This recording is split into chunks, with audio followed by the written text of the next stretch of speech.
Fala galera, mais um dia para o nosso devocional diário. Hoje a gente vai falar da parte final de Atos 16. Eu sou André Maldonado e o AB7 é uma produção do JC na Veia.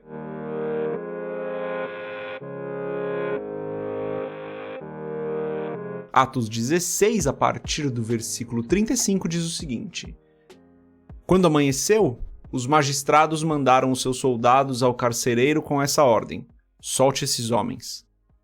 O carcereiro disse a Paulo: Os magistrados deram ordens para que você e Silas sejam libertados. Agora podem sair, vão em paz. Mas Paulo disse aos soldados: Sendo nós, cidadãos romanos, eles nos açoitaram publicamente sem processo formal e nos lançaram na prisão. E agora querem livrar-se de nós secretamente? Não. Venham eles mesmos e nos libertem. Os soldados relataram isso aos magistrados, os quais, ouvindo que Paulo e Silas eram romanos, ficaram atemorizados. Vieram para se desculpar diante deles e, conduzindo-os para fora da prisão, pediram-lhes que saíssem da cidade. Depois de saírem da prisão, Paulo e Silas foram à casa de Lídia, onde se encontraram com os irmãos e os encorajaram, e então partiram. Até aqui, até o versículo 40, final do capítulo 16. Vamos fechar os nossos olhos, curvar nossa cabeça e fazer uma oração. Pai bondoso e amado, o Senhor é perfeito. O Senhor é santo, o Senhor é grande, o Senhor é poderoso, o Senhor é justo, o Senhor é o nosso Deus de amor, é o nosso Pai, é o nosso Senhor, o Senhor é o nosso Rei, é o Criador. Não existe, nunca existirá, por toda a eternidade, um que seja como o Senhor.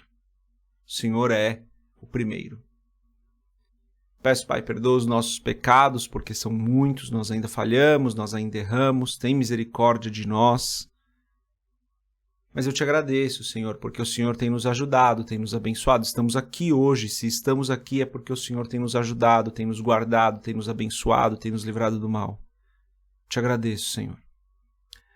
Peço, Pai, em nome de Jesus, que o Senhor nos ensine a Tua palavra, de maneira que nós possamos enxergar as Tuas verdades com cuidado e através do Teu Espírito Santo. Peço que nós entendamos as verdades da Tua palavra e consigamos aplicá-las em nossas vidas de maneira leve, de acordo com a condução do Espírito Santo.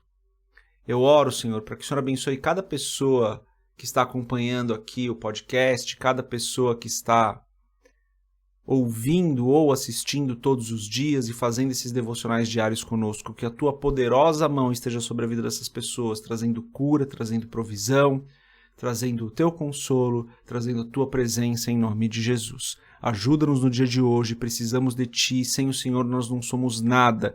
Guia-nos hoje, Pai, para que nós cumpramos a Tua vontade nesse dia. Guia-nos e protege-nos, Pai, para que nenhum mal nos alcance hoje.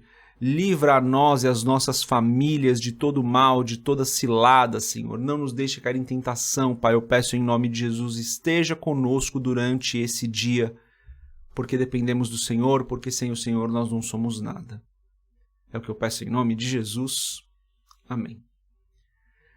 Galera, esse texto aqui é muito bom, né? Dá pra gente interpretar de várias formas, mas antes da gente continuar, se você não é inscrito no canal do YouTube, se inscreve, segue a gente nas outras redes sociais todas e compartilha o AB7 com mais gente. Cada vez mais pessoas fazendo aí o devocional diário com a gente.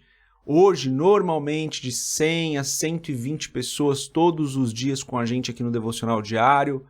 Creio aí que a gente vai chegar nas milhares de pessoas fazendo um devocional diário. Não para que o AB7 ou o JCNAV ou eu cresça, não, mas para que mais pessoas possam separar um tempo aí para o Senhor. Esse texto aqui, galera, é muito, muito, muito bom. Tem uma linha de interpretação, tem várias linhas de interpretação dele, né? Ou várias coisas que a gente pode extrair como mensagem dele.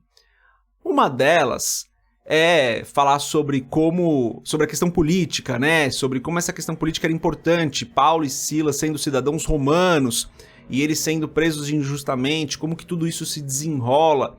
Dá para ir aí nesse caminho de interpretação. Não é o que eu quero ir hoje. Um outro caminho de interpretação que a gente pode ir é pegar justamente a situação de Paulo e Silas. Presos injustamente, açoitados publicamente, maltratados. libertos através de um milagre, né? Porque teve um milagre ali enquanto eles louvavam e adoravam. E ao saírem dessa situação extremamente difícil, de muitas dificuldades que eles passaram ali, a primeira coisa que eles fazem, a gente vê isso no versículo 40, eles saem da prisão, eles vão para a casa de Lídia, e para ser muito fiel à palavra, está escrito assim, onde se encontraram com os irmãos e os encorajaram. Dá pra gente ir nessa linha, né? Olha só essa situação de Paulo e Silas. Maltratados, presos, tudo isso injustamente, açoitados. E a primeira coisa que eles fazem é ir para a casa de Lídia e encorajar os outros irmãos. Galera, às vezes eu saio cansado do culto, que foi maravilhoso, que foi uma bênção. Eu falo, nossa, amor, eu preciso ir para casa um pouco, descansar. Eles estavam presos, cara, eles foram açoitados, eles sofreram, eles foram humilhados publicamente. A primeira coisa que eles fazem é falar assim, vamos lá, vamos estar com os irmãos, vamos encorajar essa galera, vamos falar de como Deus é bom, do que Deus fez por nós, que eu tô interpretando, né, galera? Não sei se foi isso que eles falaram, não tá na Bíblia. Falar do que Deus fez por nós, vamos lá, porque a gente precisa encorajar os irmãos, a gente precisa edificar a igreja, vamos dar o nosso testemunho. Eu já cansei. Paulo e Silas realmente aqui dão um exemplo pra gente de como a gente deve servir em todo tempo, independentemente das circunstâncias. Essa é uma linha de meditação que a gente pode fazer em cima desse texto. E eu acho muito boa, tá? O único cuidado que a gente tem que ter aqui é pra gente não imaginar que todo mundo tem que ser o super-homem cristão, ou a Mulher Maravilha cristã, que tem que passar pela dificuldade, dando glória a Deus, como a gente falou aqui recentemente, né? Tem que passar pela dificuldade, vencer a dificuldade através do milagre, e dar o testemunho na igreja, e ir pregar e encorajar. Legal, tudo isso é muito importante. Mas a gente não pode esquecer que esse mesmo Paulo aqui acabou de se desentender com Barnabé, a ponto dos dois irem para caminhos diferentes. Que lá na frente, Paulo vai se desentender um pouco com Pedro. Que lá na frente, Paulo vai se desentender com outra pessoa. Que esse mesmo Paulo, lá em Romanos, vai escrever que o bem que ele quer, ele não faz. Então a gente precisa só tomar cuidado quando a gente interpreta a palavra, para a gente não pegar um texto isolado e criar um pensamento em cima desse texto, achando, por exemplo, aqui com esse texto, que Paulo fazia isso o tempo todo. Ele realmente fez muito, galera. Glória a Deus pela vida de Paulo. Se não fosse Paulo, a igreja não seria o que é hoje. Mas Paulo não era Cristo. Paulo não era um super-homem. Paulo não era um ser perfeito. E às vezes a gente fica se comparando, achando que a gente tem que ser perfeito. Galera, eu fico cansado, minha esposa fica cansada, a gente fica doente, cristão tem depressão, pastor tem problema, tem pastor que pensa em se matar. Tudo isso porque a gente ainda é ser humano. E às vezes quando a gente se compara com algumas passagens da palavra de maneira isolada, a gente pode achar que a gente está muito aquém, que a gente não é nada. A gente realmente não é merecedor. Mas Deus nos ama como nós somos. Deus nos ama mesmo quando a gente está cansado. Deus nos ama mesmo quando a gente está esgotado fisicamente ou psicologicamente. Deus ama o cristão que está com depressão. Então assim, galera, vamos interpretar essa passagem da maneira correta. Realmente Paulo e Silas fazem um trabalho fantástico aqui. Eles saem da prisão, de um lugar ali de dor, de serem humilhados, de serem maltratados, de serem machucados, e eles vão encorajar os irmãos. Glória a Deus por isso, é o que a gente tem que fazer. Eu acho que fala muito comigo essa passagem, de sair um pouco desse conforto que a gente vive, para encorajar, para edificar a igreja, para ir testemunhar, para ir falar de Cristo. Só vamos tomar cuidado de não achar que isso acontece todo o tempo, e que a gente não pode sofrer, que a gente não pode ter dor, que a gente não pode estar cansado, que a gente não pode estar triste. A gente pode tudo isso, galera, porque nós somos seres humanos. Assim como Paulo foi. Paulo se zangou algumas vezes, né? Paulo se desentendeu com pessoas. Paulo não era Cristo. Paulo não era Cristo. Então só esse cuidado nessa interpretação que a gente faz. A interpretação é válida, a gente precisa fazer a mesma coisa. Só tomar cuidado para não ignorar outras passagens que falam de Paulo, por exemplo. A gente pode usar qualquer outro personagem bíblico aqui, à exceção de Jesus, né? Jesus foi perfeito, Jesus é perfeito, Jesus está vivo.